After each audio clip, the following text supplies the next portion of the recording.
ಆ ಒಂದು ದತ್ತ ಮಹಾರಾಜರ ಕೃಪಾಶೀರ್ವಾದ ನನ್ನಿಂದ ಈ ಒಂದು ಸೇವೆಯನ್ನು ತಗೋತಾ ಇದ್ದಾರೆ. ಅದು ಪೂರ್ವಜನ್ಮದ ಸುಕೃತದ ಪುಣ್ಯದ ಫಲ. ಮತ್ತು ನಾನು ಇದೇ ವಿಡಿಯೋದಲ್ಲಿ ಇಲ್ಲಿ ಯಾವ್ಯಾವ ಥರ ನಮ್ಮ ಪೂಜೆ ಆಯಿತು ಅನ್ನೋದನ್ನು ಕೂಡ ನಾನು ಈ ಒಂದು ವಿಡಿಯೋದಲ್ಲಿ ನಿಮ್ಗೆ ತೋರಿಸ್ತೀನಿ. ಈ ವಿಡಿಯೋ ಸ್ಕಿಪ್ ಮಾಡದೆ ಕೊನೆವರೆಗೂ ನೋಡಿ. ಮತ್ತು ಹೋಮ ಯಾರ್ಯಾರು ಈ ಒಂದು ಹೋಮದಲ್ಲಿ ಭಾಗವಹಿಸ್ತಾ ಇದ್ದಾರೋ ಅವರಿಗೆ ಭಸ್ಮದ ರೂಪದಲ್ಲಿ ಗಾಣಗಾಪುರದಲ್ಲಿ ಆಗಿರ್ತಕ್ಕಂತಹ ಒಂದು ಪೂಜೆ, ಆ ಪೂಜೆಗೆ ಸಂಬಂಧಪಟ್ಟಿರ್ತಕ್ಕಂಥ ಇಲ್ಲಿಯೂ ಕೂಡ ನಾವು ಚಿಕ್ಕದಾಗಿ ಒಂದು ಹೋಮದ ಥರ ಮಾಡಿದ್ದೀವಿ. ಆ ಹೋಮದ ವಿಡಿಯೋ ಕೂಡ ನೀವು ಮುಂದೆ ನೋಡ್ಬೋದು. ಈ ಹೋಮಕ್ಕೆ ಇದ್ದಿರತಕ್ಕಂಥ ಭಸ್ಮನೇ ಈ ಒಂದು ಸಂಬಂಧಪಟ್ಟಿರ್ತಕ್ಕಂಥ ಬ್ಯಾಕ್ವರ್ಡ್ ಚಿತ್ರ ಇರ್ಬೋದು. ಅಂಥ ಮಹಾನ್ ದತ್ತ ಮಹಾರಾಜರು ಒಂದು ಬ್ರಹ್ಮ ರಾಕ್ಷಸನಿಗೆ ತಮ್ಮ ಕೊಟ್ಟಿರ್ತಕ್ಕಂಥ ಭಸ್ಮದಿಂದಲೇ ಎಷ್ಟೋ ಪಾಪಕರ್ಮಗಳನ್ನು ತೊಳೆದು ಅವನಿಗೆ ಒಂದು ಒಳ್ಳೆಯ ದಾರಿಯನ್ನು ದತ್ತ ಮಹಾರಾಜರು ತೋರಿಸತಕ್ಕಂಥ ಒಂದು ಅದ್ಭುತ ಒಂದು ಕತೆ ಕೂಡ ಒಂದು ಗುರುಚರಿತ್ರೆಯಲ್ಲಿ ಬರುತ್ತೆ. ಗುರುಚರಿತ್ರೆಯಲ್ಲಿ 52 ಅಧ್ಯಾಯ, ಅದ್ಭುತವಾಗಿರ್ತಕ್ಕಂಥ ಅಧ್ಯಾಯಗಳು ಎಲ್ಲವೂ ಕೂಡ ದತ್ತ ಮಹಾರಾಜರ ಕಥೆಗಳೇ, ಅವರ ಅನುಭವಗಳೇ ಅದರಲ್ಲಿ ಇರೋದ್ರಿಂದ ಯಾರಾದರೂ ಅಟ್ಲೀಸ್ಟ್ ಒಂದು ಸರಿ ಆದರೂ ಗುರುಚರಿತ್ರೆಯನ್ನು ಪಠನ ಮಾಡಿ ನೀವು ನಿಜವಾಗಿ ಅದ್ಭುತವಾಗಿರ್ತಕ್ಕಂಥ ಕಥಾ ಹಂದರ ಅದು ಆ ಭಗವಂತ ಬರೆಸ್ಕೊಂಡಿದ್ದಾನೆ, ಬರೆದಿದ್ದಾರೆ ಅನ್ನೋದಕ್ಕಿಂತ ದತ್ತ ಮಹಾರಾಜರು ಅದನ್ನು ಬರೆಸ್ಕೊಂಡಿದ್ದಾರೆ. ಮತ್ತು ಎಷ್ಟು ಸಾಧನೆ ಮಾಡೋದು ಕೂಡ ಧಾರ್ಮಿಕ ದಾರಿಯಲ್ಲಿ ಅದು ಕಡಿಮೆನೇ. ಆ ದತ್ತ ಮಹಾರಾಜರ ಒಂದು ಸೇವೆ ಮಾಡುವಂಥ ಭಾಗ್ಯ ದತ್ತ ಮಹಾರಾಜರು ನನಗೆ ಒಂದು ಕರುಣಿಸಿದ್ದಾರೆ ಅನ್ನೋ ಒಂದು ಭಾಗ್ಯ ತುಂಬಾ ಅದ್ಭುತ. ಮತ್ತು ನಮ್ಮ ಶ್ರೀಚಕ್ರ ಅಲ್ಲಿ ಒಂದು ಒಳಗಡೆ ಗರ್ಭಗುಡಿಯಲ್ಲಿ ಆ ಒಂದು ಶ್ರೀಚಕ್ರ ಇದೆ. ಎಷ್ಟೋ ಪುಣ್ಯ ಅನ್ಕೋತೀವಿ ಇದೆಲ್ಲನೂ ನೆನೆಸ್ಕೊಂಡ್ರೆ. ಬರೀ ಮಾತಾಡ್ಬೋದು, ಆದರೆ ಅದನ್ನು ಕಾರ್ಯರೂಪಕ್ಕೆ ತಂದು ಸಕ್ಸಸ್ಫುಲ್ ಮಾಡೋದಿದೆಯಲ್ಲ, ಅದು ಕಷ್ಟ ಇದೆ. ಅದಕ್ಕೆ ದತ್ತ ಮಹಾರಾಜರೇ ಆಗಬೇಕು, ಅವರ ಕೃಪಾಶೀರ್ವಾದನೇ ಇರಬೇಕು. ನಾನು ಬೆಂಗಳೂರಿಂಥ ಸಿಟಿ 5 ರಿಂದ 6 ದಿವಸ ಬಿಟ್ಟು ಇಲ್ಲಿ ನಮ್ಮ ಗುರುಗಳ ಆ ಒಂದು ಸೇವೆಗೆ ಅವರು ನನ್ನನ್ನು ಕರೆಸ್ಕೊಂಡಿದ್ದಾರೆ.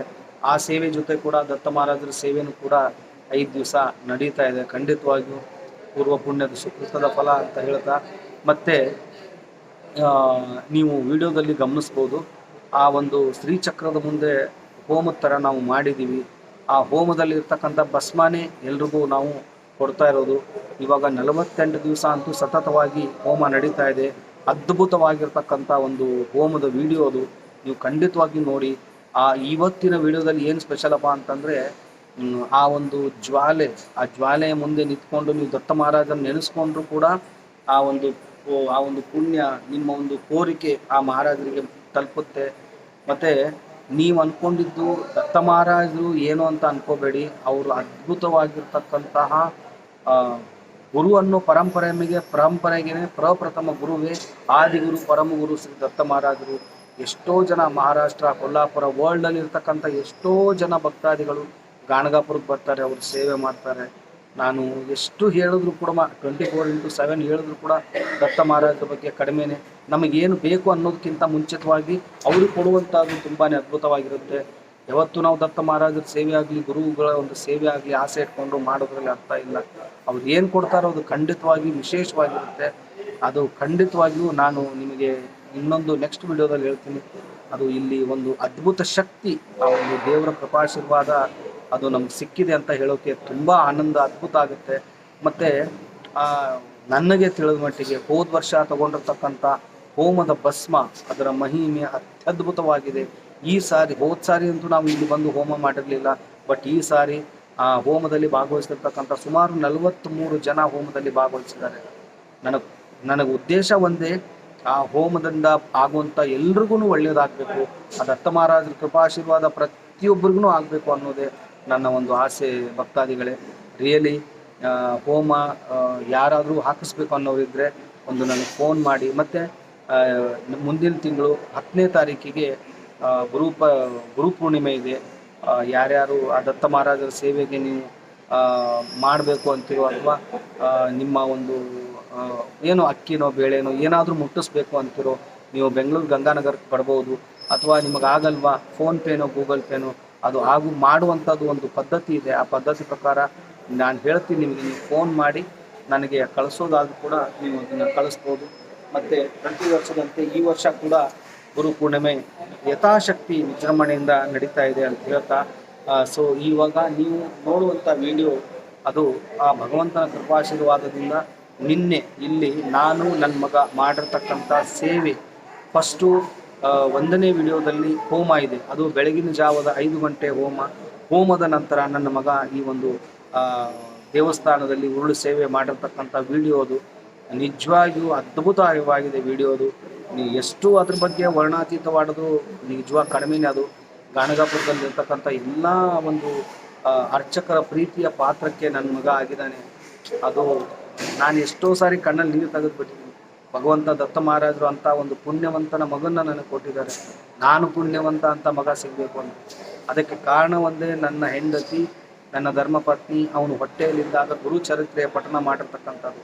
ಗುರುಚರಿತ್ರೆಯ ಪಠಣದಲ್ಲಿ ಇರ್ತಕ್ಕಂಥ ಅದ್ವೈತೀಯ ಶಕ್ತಿ ಇದೆಯಲ್ಲ, ಅದಕ್ಕೆ ಬೆಲೆ ಕಟ್ಟಕ್ಕಾಗಲ್ಲ. ನಿಮಗೆ ಏನು ಬೇಕು ಅನ್ನೋಕ್ಕಿಂತ ನಿಮಗೇನು ಕೊಡಬೇಕು ಅನ್ನೋದು ದತ್ತ ಮಹಾರಾಜ್ ಗೊತ್ತಿರುತ್ತೆ.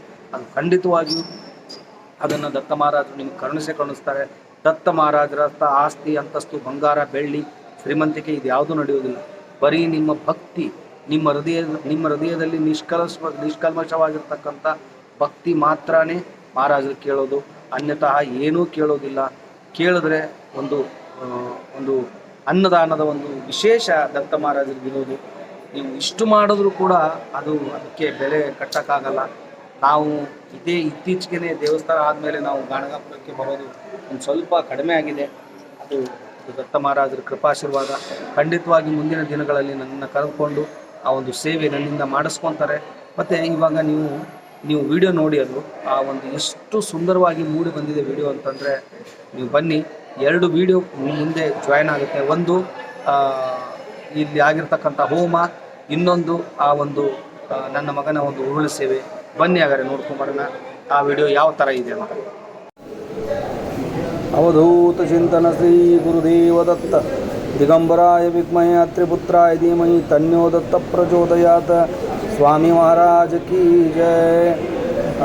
ನೀವು ನೋಡ್ತಾ ಇರ್ಬೋದು, ಇವನು ನನ್ನ ಮಗ ಶ್ರೀಪಾದ್ ಅಂತ. ಇದು ದೇವಸ್ಥಾನ ಅಂತೂ ಸಿಕ್ಕಾಪಟ್ಟೆ ರೌಂಡ್ ಇದೆ. ಅವನ ಭಕ್ತಿ ದೊಡ್ಡದು, ಅವನ ಒಂದು ಮನಸ್ಸಿನ ಸ್ಥೈರ್ಯ ಅದ್ಭುತವಾಗಿರ್ತಕ್ಕಂಥದ್ದು. ಇದನ್ನು ಯಾಕೆ ನಿಮಗೆ ನಾನು ಹಾಕ್ತಾಯಿದ್ದೀನಿ, ಆಲ್ಮೋಸ್ಟ್ ಆಲ್ ಈ ಥರದ್ದು ವಿಡಿಯೋ ಹಾಕಬಾರ್ದು. ನಾವು ಯಾಕೆ ಇದನ್ನು ನಾನು ಅಪ್ಲೋಡ್ ಮಾಡ್ತಾಯಿದ್ದೀನಿ ಅಂತಂದರೆ, ನೀವು ಕೂಡ ನಿಮ್ಮ ಮಕ್ಕಳನ್ನು ಈ ಥರ ಬೆಳೆಸಿ. ಮತ್ತು ಈ ಒಂದು ನೋಡಿ, ಈ ಭೂಮಿನೇ ಒಂದು ಬ್ರಹ್ಮಾಂಡ ನಾಯಕರು ದತ್ತ ಮಹಾರಾಜರು ಇಲ್ಲಿ ವಾಸವಾಗಿರ್ತಕ್ಕಂಥ ಒಂದು ಜಾಗ ಇದು. ನೋಡಿ ಪಾಪ ಅವನಿಗೆ ಆಗ್ತಾಯಿಲ್ಲ, ಆದರೂ ಕೂಡ ಆ ಒಂದು ಕಷ್ಟಪಟ್ಟು ಮಾಡ್ತಾ ಇದ್ದಾನೆ. ಕಷ್ಟಪಟ್ಟು ಮಾಡೋದಕ್ಕಿಂತ ಕಷ್ಟದ ಜೊತೆ ಇಷ್ಟನೂ ಪಡ್ತಾನೆ. ಇಲ್ಲಿ ನೋಡ್ಬೋದು ನೀವು, ಆ ಒಂದು ಗೋಮಾತೆಯ ಕಾಲು ಮುಗಿತಾನೆ ಇವಾಗ. ನೋಡಿ, ನನಗೂ ತೃಪ್ತಿ ಆಗಲಿಲ್ಲ. ನಾನು ಅವನಿಗೆ ಫೋರ್ಸ್ ಮಾಡಿ ಇನ್ನೊಂದು ಸಾರಿ ಆ ಗೋಮಾತೆಯ ಕಾಲು ಬೀಳುವಂತೆ ಅವನಿಗೆ ಒತ್ತಾಯ ಮಾಡ್ತೀನಿ. ಸೊ ನೀವು ನೋಡ್ತಾ ಇರ್ಬೋದು ವಿಡಿಯೋದಲ್ಲಿ. ಸೊ ತುಂಬಾ ಖುಷಿ ಅನಿಸುತ್ತೆ ರೀ ರಿಯಲಾಗಿ. ನೋಡಿ ಪಾಪ ಅವನಿಗೆ ಆ ಒಂದು ಬಳೆ ಅದು ಆಗ್ತಾಯಿಲ್ಲ ಅವನ ಹತ್ರ, ಗಮನಿಸ್ಬೋದು. ಅವನಿಗೆ ಮೈ ಮೇಲೆ ಬಟ್ಟೆ ಒಂದು ಪರಿಜ್ಞಾನ ಕೂಡ ಇಲ್ಲ. ನನಗನ್ಸುತ್ತೆ ಖಂಡಿತವಾಗಿಯೂ ದತ್ತ ಮಹಾರಾಜರ ಕೃಪಾಶೀರ್ವಾದ ನನ್ನ ಮಗನ ಮೇಲೆ ಆಗೇ ಆಗುತ್ತೆ ಅನ್ನೋ ಒಂದು ವಿಶ್ವಾಸ. ಅಂದರೆ ಈ ವಯಸ್ಸಿನಲ್ಲಿ ಮಾಡುವಂಥ ಸೇವೆ ಇದೆಯಲ್ಲ, ಅದು 4 ಪಟ್ಟು. ಯಾಕಂದರೆ ಅವರಿಗೆ ಏನೂ ಅದ್ರ ಬಗ್ಗೆ ಗೊತ್ತಿರಲ್ಲ, ಗಂಧ ಗಾಳಿ ಏನೂ ಗೊತ್ತಿರಲ್ಲ. ಯಾವುದು ತಪ್ಪು, ಯಾವುದು ಒಳ್ಳೆಯದು, ಯಾವುದು ಕೆಟ್ಟದ್ದು, ಯಾವುದು ಮಾಡಿದ್ರೆ ಸರಿ, ಯಾವುದು ಮಾಡದೇ ಇದ್ದರೆ ಸರಿ ಅನ್ನೋದು ಅವ್ರಿಗೇನೂ ಗೊತ್ತಿರಲ್ಲ. ಇಂಥ ಒಂದು ವಯಸ್ಸಿನಲ್ಲಿ ನಾನು ನನ್ನ ಮಗ ಅಂತ ಹೇಳ್ತಾ ಇಲ್ಲ, ಈ ಥರ ಮಗ ಹುಟ್ಟೋದಕ್ಕೆ ಆ ದತ್ತ ಮಹಾರಾಜರ ಒಂದು ಪಾರಾಯಣನೇ ಮುಖ್ಯವಾಗಿರ್ತಕ್ಕಂತಹ ಕಾರಣ. ನೀವು ನೋಡ್ತಾ ಇರ್ಬೋದು, ಇನ್ನೂ ಸುಮಾರು ನನಗನ್ಸಿದ ಮಟ್ಟಿಗೆ ಇನ್ನೂ 2 ನಿಮಿಷ ಇವನು ಅದನ್ನು ಸುತ್ತೊಡಿಬೇಕು. ಕೊನೆಯಲ್ಲಿ ಒಂದು ಅದ್ಭುತ ನಡೆದಿದೆ ಅಲ್ಲಿ, ನೀವು ಅದನ್ನು ಗಮನಿಸ್ಬೋದು. ಮಿರಾಕಲ್ ಅಂದರೆ ಅದು ಸಾಕ್ಷಾತ್ ದತ್ತ ಮಹಾರಾಜರೇ ಪ್ರತ್ಯಕ್ಷ ಆದಂಗಿರುತ್ತೆ. ಅದು ಆ ಒಂದು ಕೊನೆಯ ಕ್ಷಣಗಳು ರಿಯಲ್ ಆಗಿ ಅದನ್ನು ಏನು ಹೇಳ್ಬೋದು ಹೇಳಿ ನೋಡಿದ್ರೆ, ಏನು ಹೇಳೋಕ್ಕೂ ಅದ್ರ ಬಗ್ಗೆ ಮಾತೇ ಬರಲ್ಲ ನನಗೆ. ಈ ಒಂದು ಅಷ್ಟು ನನಗಂತೂ ಆಗೋದೇ ಇಲ್ಲ ರೀ. ನಂಗೆ ನಿಜವಾಗಿ ನಾನು ಅರ್ಧನೂ ನನ್ನ ಹತ್ರ ಹೊಡೆಯೋಕ್ಕಾಗಲ್ಲ. ನಂಗೆ ತಲೆ ಸುತ್ತ ಬಂದಂಗೆ ಆಗೋಗ್ಬಿಡುತ್ತೆ. ಅಂಥ ಒಂದು ಕಷ್ಟಕರವಾಗಿರ್ತಕ್ಕಂಥ ಕೆಲಸ ಇದು. ಸುಮ್ಮನೆ ಉರುಳು ಸೇವೆ ಮಾಡ್ತೀನಿ ಅಂತಲ್ಲ, ಆ ಒಂದು ಉರುಳು ಸೇವೆ ಮಾಡಬೇಕು ಅಂತಂದ್ರೂ ಅವನಿಗೆ ಆ ಪುಣ್ಯ ಇರಬೇಕು. ಮತ್ತು ಎಲ್ಲ ಪೂರ್ವಪರಗಳ ಪುಣ್ಯದ ಫಲ ಇದು. ನಮ್ಮ ಹೊಟ್ಟೆಯಲ್ಲಿ ಹುಟ್ಟಿದ್ದಾನೆ ಅನ್ನೋಕ್ಕಿಂತ ದತ್ತ ಮಹಾರಾಜರು ಇಂಥ ಮಗನನ್ನು ನನಗೆ ಕರುಣಿಸಿದ್ದಾರೆ ಅನ್ನೋ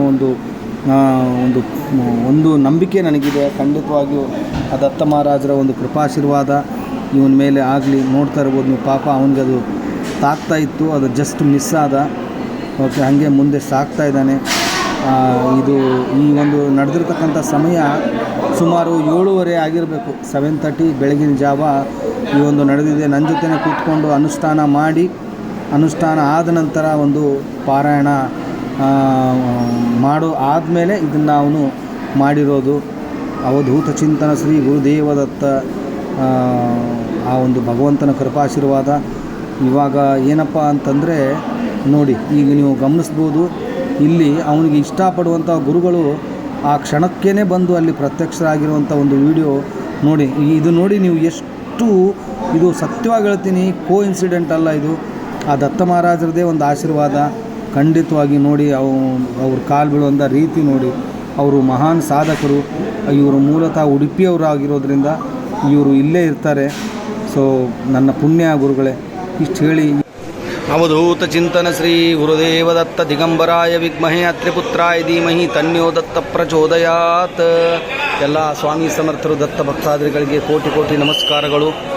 ಯಾರ್ಯಾರು ಈ ಒಂದು 48 ದಿನದ ಹೋಮವನ್ನು ಮಾಡಿಸ್ತಾ ಇದ್ದಾರೋ ಅವ್ರಿಗೆಲ್ರಿಗೂ ಭಗವಂತ ಆಯುರ ಆರೋಗ್ಯ ಐಶ್ವರ್ಯ ಅಭಿವೃದ್ಧಿ ಕೊಡಲಿ. ಇವತ್ತಿನ ದಿನ ಈ ಒಂದು ಹೋಮದ ಕಾರ್ಯಕ್ರಮ ನಡೀತಾ ಇರೋದು ಅಥವಾ ಸಂಕಲ್ಪದ ಕಾರ್ಯಕ್ರಮ ನಡೀತಾ ಇರೋದು, ಈ ಶ್ರೀಚಕ್ರದ ಲಲಿತಾ ಮಾತೆಯ ಹೋಮ ನಡೀತಾ ಇರೋದು ಗಾಣಗಾಪುರದಲ್ಲಿ ಆ ದತ್ತ ಮಹಾರಾಜರ ಸಮ್ಮುಖದಲ್ಲಿ. ಅವ್ರ ಮುಂದೆನೇ ಈ ಒಂದು ಶ್ರೀಚಕ್ರದ ಹಿಂದೆನೇ ನೀವು ಗಮನಿಸ್ತಾ ಇರ್ಬೋದು, ಶ್ರೀಚಕ್ರದ ಹಿಂದೆನೇ ಆ ನಿರ್ಗುಣ ಪಾದುಕೆಗಳಿದೆ. ಎಷ್ಟು ನಾನು ಹೇಳ್ತಾ ಇದ್ದೀನಲ್ಲ, ಈ ಸಾರಿ ಯಾರು ಈ ಒಂದು ಅನುಷ್ಠಾನ ಅಂದರೆ ಈ ಶ್ರೀಚಕ್ರದ ಪೂಜೆ ಆಗಲಿ, ಈ ಒಂದು ಹೋಮದಲ್ಲಿ ಯಾರ್ಯಾರು ಭಾಗವಹಿಸಿದ್ರೆ ಅವರು ಎಲ್ರಿಗೂ ಭಗವಂತ ಆಯುರ ಆರೋಗ್ಯ ಐಶ್ವರ್ಯ ಅಭಿವೃದ್ಧಿ ಕೊಡ್ತಾನೆ ಖಂಡಿತವಾಗಿಯೂ. ಮತ್ತು ಇನ್ನೊಂದು ಏನಪ್ಪ ಅಂತಂದರೆ, ನಿಮ್ಮ ಸಂಕಲ್ಪ ಈ ಒಂದು ಗಾಣಗಾಪುರದಲ್ಲಿ ಇವತ್ತಿನ ದಿನ ಸತತವಾಗಿ 5 ದಿವಸ ಆಗುತ್ತೆ. ಅದು ಎಷ್ಟು ಅದಕ್ಕೆ ಅಂತ ಬೆಲೆ ಕಟ್ಟಕ್ಕಾಗಲ್ಲ. ಅನ್ಎಕ್ಸ್ಪೆಕ್ಟೆಡ್ ಆಗಿ ನಾವು ಇಲ್ಲಿ ಬಂದಿದ್ದೀವಿ. ಸೊ ಇಷ್ಟು ಹೇಳಿ ಇವತ್ತಿನ ಒಂದು ಹೋಮನ ಪ್ರಾರಂಭಿಸ್ತಾ ಇದ್ದೀನಿ. ಅವಧೂತ ಚಿಂತನ ಶ್ರೀ ಗುರುದೇವದತ್ತ.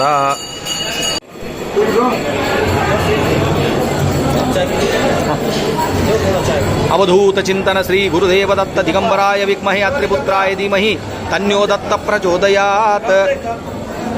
ದತ್ತಾತ್ರೇಯ ಭಗವಂತ, ಯಾವ ಪೂರ್ವಜನ್ಮದ ಸುಕೃತದ ಪುಣ್ಯದ ಫಲವೋ ತಂದೆ ಭಗವಂತ, ಅವಧೂತ ಚಿಂತನ ಶ್ರೀ ಗುರು ದತ್ತಾತ್ರೇಯ, ನಿಮ್ಮ ಸನ್ನಿಧಿಯಲ್ಲೇ ಈ ಒಂದು ಸೇವೆಯನ್ನು ನನಗೆ ಮಾಡುವಂಥ ಭಾಗ್ಯವನ್ನು ನನಗೆ ಕೊಟ್ಟಿದ್ದೀರಾ ತಂದೆ.